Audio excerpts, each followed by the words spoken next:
दोस्तों, आपने पानी में चलने वाले एक से एक बड़े जहाज देखे होंगे।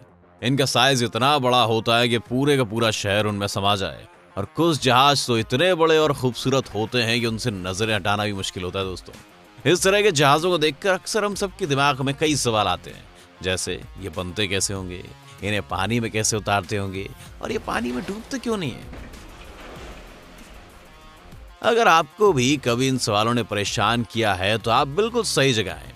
आज हम इस वीडियो में आपके तमाम सवालों के जवाब आपको देंगे और साथ ही बताएंगे कुछ ऐसे इंटरेस्टिंग फैक्ट्स जो आपको हैरान कर देंगे। चलिए दोस्तों, शुरू करते हैं। नमस्कार दोस्तों, स्वागत है आपका दी फैक्ट लैंड पर। दोस्तों, इन बड़े बड़े जहाजों के साइज और डिजाइन देखकर कोई भी ये बात बड़ी आसानी से समझ सकता है कि करीब 1 लाख टन से भी ज्यादा वजनी इन विशाल जहाजों को बनाना जरा भी आसान काम नहीं है। इन्हें बनाने में हजारों वर्कर्स की मेहनत लगती है और एक जहाज को बनाने में लगभग 2 से 3 साल का वक्त लगता है। अब अगर बात करें इसके मेकिंग प्रोसेस के बारे में, तो सबसे पहला सवाल तो यही बनता है कि इतने बड़े जहाज को कहाँ बनाते होंगे वो, क्योंकि अगर समुद्र से दूर बनाया जाए तो फिर इतने बड़े शिप को समुद्र में ट्रांसपोर्ट करना काफी खर्चीला और दिक्कत भरा काम हो सकता है। ऐसे में इसे समुद्र के पास ही बनाया जाता है। इसके लिए सबसे पहले किनारे पर जहाज से बड़ा एक स्पेस भी बनाया जाता है। फिर उसमें से तमाम पानी को निकालकर जमीन को ठोस बनाया जाता है। इसके बाद छोटे छोटे ब्लॉक्स की मदद से शिप का बेस तैयार किया जाता है, जिसके ऊपर खड़ा किया जाता है कई मंजिला शानदार जहाज। बता दें कि जहाज का ये बेस हार्ड स्टील से तैयार किया जाता है। वैसे तो पूरा जहाज ही स्टील से बना होता है, लेकिन बेस का मटेरियल ऊपर के मटेरियल से थोड़ा हैवी होता है।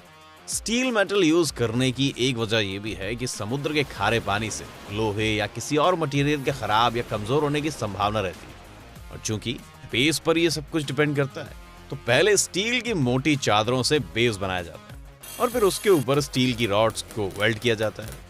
इनके ऊपर स्टील शीट और रॉड का एक और बेस लगते हैं और फिर आखिर में स्टील की मोटी चादर से उसे कवर किया जाता है और इस तरह तैयार होता है बेस फ्लोर, या फिर यूं कहें कि शिप की मजबूत नींव ऐसे ही बनती है।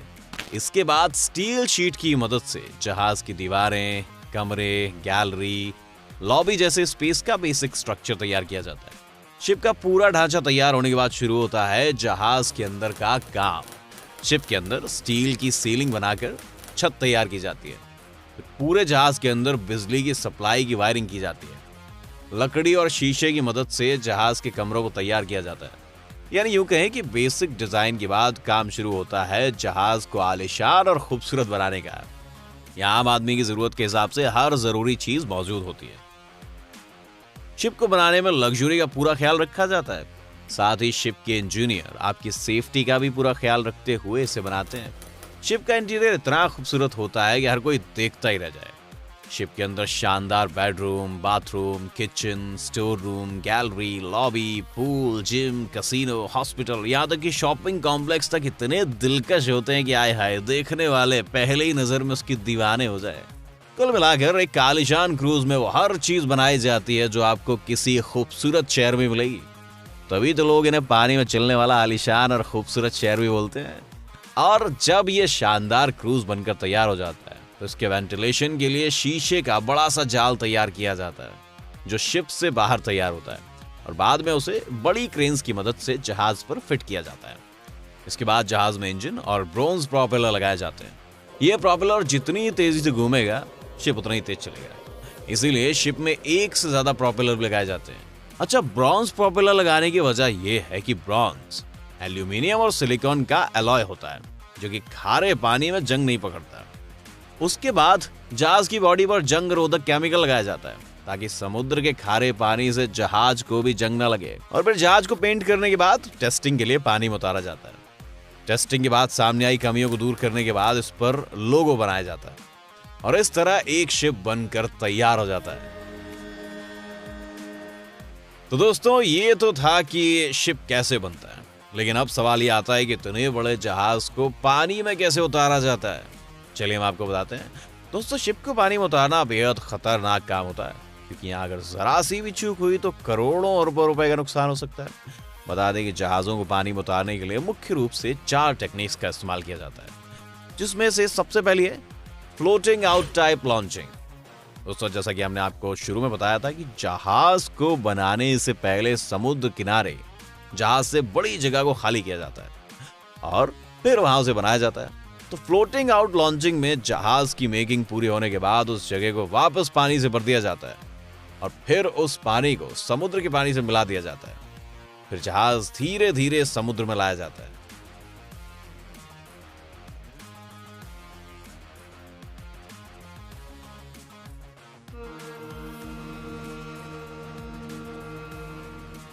Gravitational type launching. इस टाइप की लॉन्चिंग में जहाज को समुद्र के किनारे लाकर ट्रेन की पटरी जैसे एक स्ट्रक्चर पर सेट किया जाता है। इसके लिए सबसे पहले उस स्ट्रक्चर पर अच्छी तरह ऑयलिंग और ग्रीसिंग की जाती है ताकि फ्रिक्शन को कम किया जा सके और जहाज आसानी से फिसलकर समुद्र में चला जाए। ऑयलिंग के बाद जहाज को सेट पर रखा जाता है, फिर जहाज फिसलते हुए पानी में चला जाता है। इसको ग्रेविटेशनल टाइप लॉन्चिंग इसलिए बोलते हैं क्योंकि यहाँ पर जब जहाज को सेट पर रखा जाता है उसके बाद शिप की लॉन्चिंग का काम ग्रेविटी खुद करती है। हालांकि इसका एक नेगेटिव पॉइंट भी है। अगर ऑयल और ग्रीस पर फिसलते हुए जहाज पानी में जाता है तो जहाज के साथ अच्छा खासा ऑयल और ग्रीस भी समुद्र में चला जाता है, जिससे समुद्र में काफी पोल्यूशन फैलता है।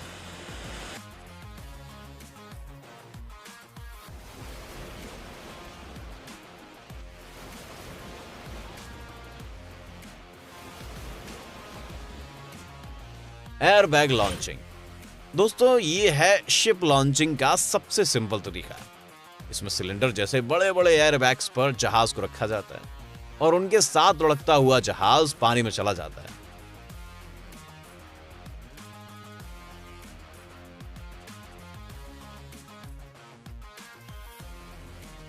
Mechanical type launching. दोस्तों, अब तक हमने जितने भी तरीके देखे हैं उनमें सबसे खतरनाक यही वाला है और इसी वजह से इस तरीके से बड़े जहाजों को पानी में नहीं उतारा जाता है क्योंकि इनके डूबने का खतरा ज्यादा होता है। इस टेक्निक में ट्रक, क्रेन या किसी और मशीन की मदद से जहाज को उठाया जाता है और पानी में रखा जाता है। अब आप समझ ही गए होंगे कि सिर्फ छोटे जहाजों के लिए ये तरीका कारगर किए हुए हैं। तो दोस्तों, हमें कमेंट करके बताएं कि आपके हिसाब से जहाजों को पानी में उतरने के लिए इनमें से कौन सा तरीका सबसे ज्यादा इफेक्टिव है। वैसे अब हमें ये तो पता है कि इसे पानी में उतारा कैसे जाता है, लेकिन ये सोचने वाली बात ये भी है कि जब एक छोटी सी कील पानी में डूब जाती है तो ये बड़े बड़े जहाज पानी में कैसे तैरते हैं। टेंशन मत लीजिए, इस सवाल का जवाब भी हम ही आपको देंगे।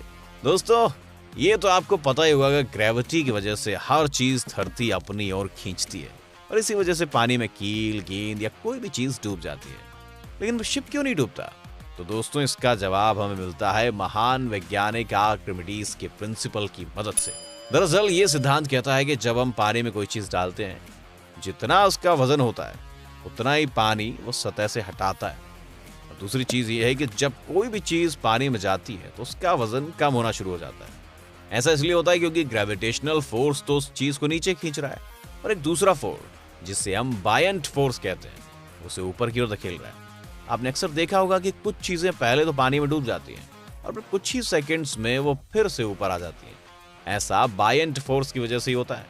शिप्स के मामले में भी यही चीज काम करती है। ज्यादातर जो जहाज होते हैं वो साइज में तो बहुत बड़े होते हैं, साइज के मुकाबले उनका वजन बहुत कम होता है। जैसा कि हमने आपको बताया कि जहाज एल्यूमिनियम से बनते हैं जो कि बहुत हल्की धातु होती है। इसके अलावा जहाज को बनाते वक्त भी इस बात का ध्यान रखा जाता है कि उसकी डेंसिटी पानी की डेंसिटी से कम हो, जिसके चलते वो अपने आकार के हिसाब से कम पानी हटाता है और पानी में तैरने लगते हैं। आसान तौर पर समझने के लिए आप एक ही आकार की दो गेंद लीजिए, एक लोहे की और दूसरी रबर की। जहां लोहे की गेंद में लगभग आधा से 1 किलो वजन होगा, तो वही रबर की गेंद में 200 से 250 ग्राम वजन होता है।